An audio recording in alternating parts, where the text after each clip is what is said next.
So what is the Easter story all about? Well, it all started a long time ago.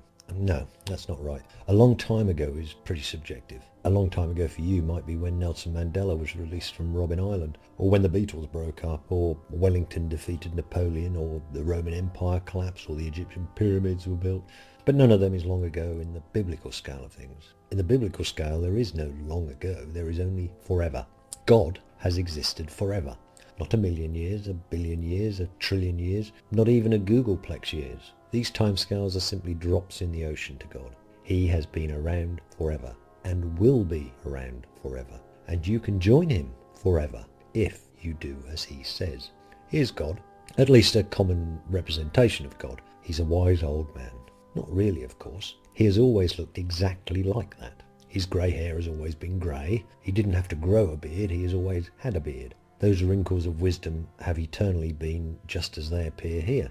God is not wise. Wisdom is learnt. God is omniscient. God never learnt anything. God has known everything forever. And God never gets bored, which you might find hard to comprehend.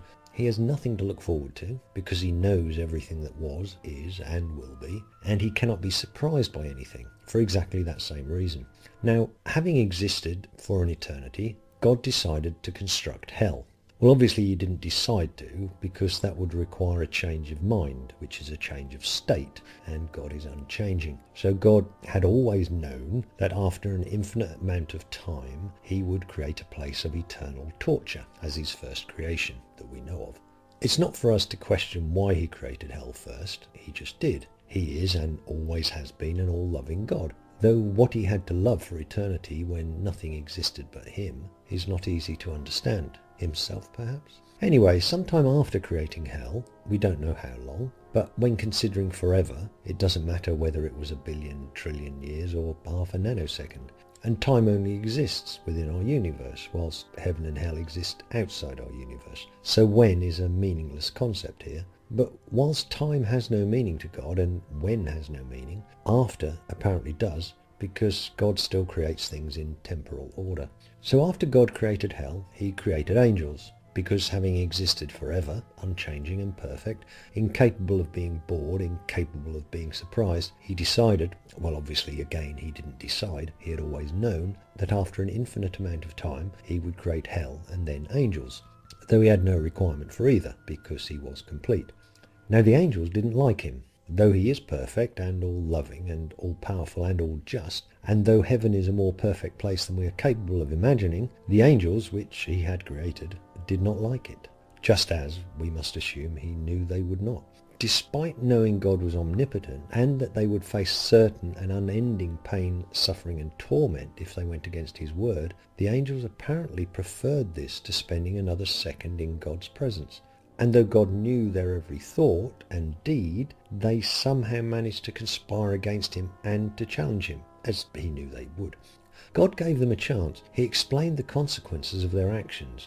We must assume that some backed down, but fully 1/3 chose eternal, unendurable torture in the fires of hell rather than spend another day in heaven. It was that bad. The heaven which we must all aspire to as an act of faith. So some more time passed, or did not, and God created the universe of time and space which we know. He created as many stars as there are grains of sand on every beach and in every desert on earth. He created enough planets to vastly outnumber those stars, and comets, asteroids, dust clouds, black holes, etc., etc. And on just one of those planets he created life, and then he created a man. The man felt lonely. God had always known that the man would feel lonely, because God knows what it feels like to be lonely, even though he has never felt lonely. And so he put the man to sleep and removed one of his ribs and used that rib to create a woman, just as he had always planned to do. God had made the man with a spare rib, specifically so that when the man complained of being alone, that rib could be taken out and used to make a woman. But no sooner had God created man and woman than they disobeyed him. They succumbed to the delicious temptation which God placed right in front of them, because they were fooled by an angel much wiser and guileful than they in their innocence could ever have hoped to defend against, and which God had allowed into the garden.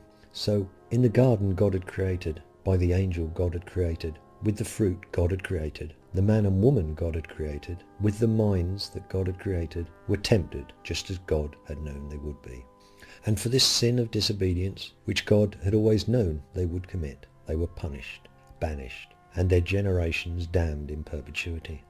Their descendants continued to be human, just as God had designed them to be, rather than angelic as God demanded of them. Well, angelic as in the non-rebellious type of angelic, of course.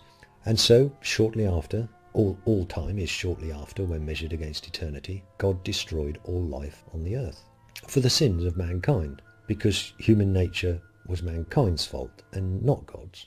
But even this did not work, as God knew it wouldn't, because humans kept on being human, just as God had designed them, despite him having punished them and banished them and damned them in perpetuity. So God visited earth as he always had planned to. He ignored the might of the empire which had brought Pax Romana to much of the world. He ignored the flourishing Oriental and Indian civilizations and those of the New World, and instead met up with a few tradesmen in an obscure fishing village in the Middle East. God did not tell them who he was. He did not explain anything clearly to them. In fact, he left them scratching their heads when he had gone, because his sole purpose for coming to earth was to pray to himself and get himself killed as a sacrifice to himself, to lift the curse which he himself had imposed on mankind for falling into a trap of sin which he had set in the Garden of Eden. And having lifted the burden of guilt from all mankind, God went back to heaven, as he had always planned to, and promised to return to earth within a generation, which he never did. And that was 2,000 years ago, which doesn't quite explain why we are all still born guilty sinners. But at least the Easter eggs taste nice.